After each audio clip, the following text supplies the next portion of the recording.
بولي چې د رسول الله مبارک باندې مچان بنګېږي او دې ته اشاره وکړي. نو علماو تعبیر راکړه چې دې تعبیر دی چې موضوعي روایت څوک په پیغمبر جوړوي هغه د لړکیو د صحیح حدیثو خدمت پکې. نو چې تاسو مچان بڼېدل او بیا د چا باره کې چې ته سوچ کې هغه الفاظ زما په زبان باندې نه راځي، خدا یاد ساته یو اټل خبره ده چې دا دې صاحب چې کوم الفاظ استعمال کړي دا نه امام بخاری سے خپل لیکلو نه ویلي، دا نه چرته محدثینو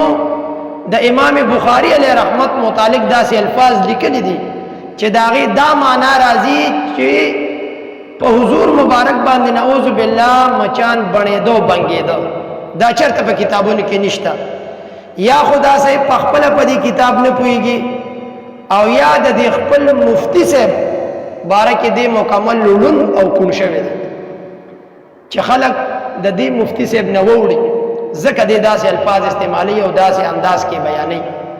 دا د آداب الفاظ نه دي او کنا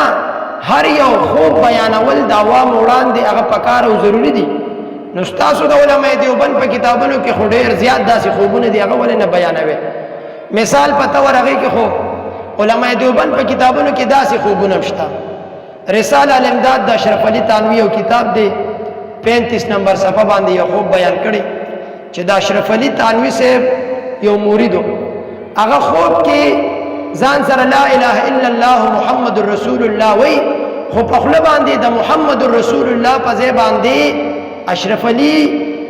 رسول الله راځي. دا صحیح وایي چې کله د خوب نه را پاسېدم په ویښه باندې بیدارې کې ما چې بیا دغه کلمه ویله نو بیا به د محمد رسول الله په ځای باندې اشرف علي رسول الله مې نعوذ بالله من ذلک. دا صحیح وایي زه راغم د خپل پیر صاحب استاد اشرف علي له ما وته د خپل کیسه بیان کا ماجرا مې بیان کا هغه ته دا نه وایي چې ستا د الفاظ غلط دي، کلمه خو د مسلمانانو حق ده کما چې په عرش مولا باندې لیکل شوی ده.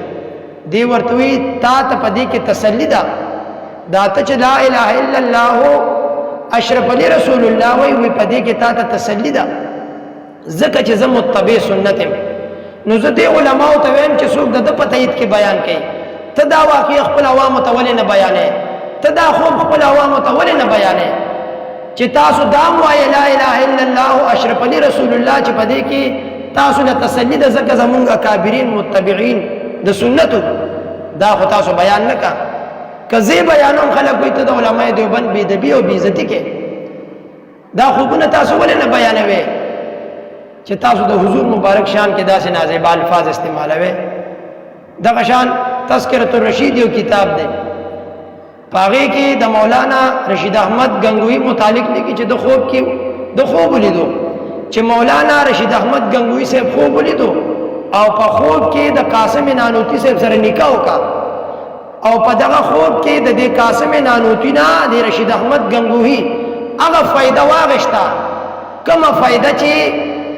اول شپه باندې خاوند د خزینه اخلي او خزه د خاوند نه اخلي.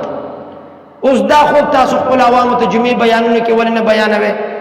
چې زمونږ اکابرینو د یو بل سره دومره مینه محبتو چې په خوب کې به هم د یو بل نه فائدہ غشتا. اوس که زه دا بیانوم زه بیا د علماء دیوبند ګستاخ او بې ادب یم. که دا خوب مثال په طور شیخ الحدیث د دیوبندیانو شیخ ادریس سے بیانوي چې زمونږ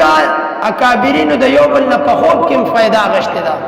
هغه فائدہ چې کومه خزه د خاوند نه او خاوند د خزه نه دا خو مونږ چرته دینه و نه ریدو خو چې ګوري یو مفتی سے بلګیاوي د رسول الله علیه السلام شان اقدس کې بنازیبه الفاظ استعمالي بل بداغه پدید کې او بل خبر راو باسي. دغه شان هم دا تذکرۃ الرشید دی وای چې کله دا تذکرۃ الرشید لیکل دا رشید احمد گنگوہی دا سوانه یو صاحب وای ما خوب کې رسول الله مبارک وکړو او حضور مبارک راته فرمای چې زما سوانه خواغه دي لیکل جاری دي. وای ما دا خوب یو صاحب ته بیان کوی هغه راته دې تعبیر وکړو د دې تعبیر راته دا بیان کو چې د رسول الله علیه السلام په دې دین کې د یو کامل د یو متبع سنت سوانح لیکل کېږي ځکه حضور مبارک فرمایي چې دا زما سوانح دي. نو دا تذکرۃ الرشید د دې کې څه سوانح لیکلي وای چې کله دا رشید احمد گنگوہی قریب الموت سخت بیمار شو درې ورځې به د په خپلو کپړو کې دا کازورات تشه ډکې میتیازې کولې هغې نه به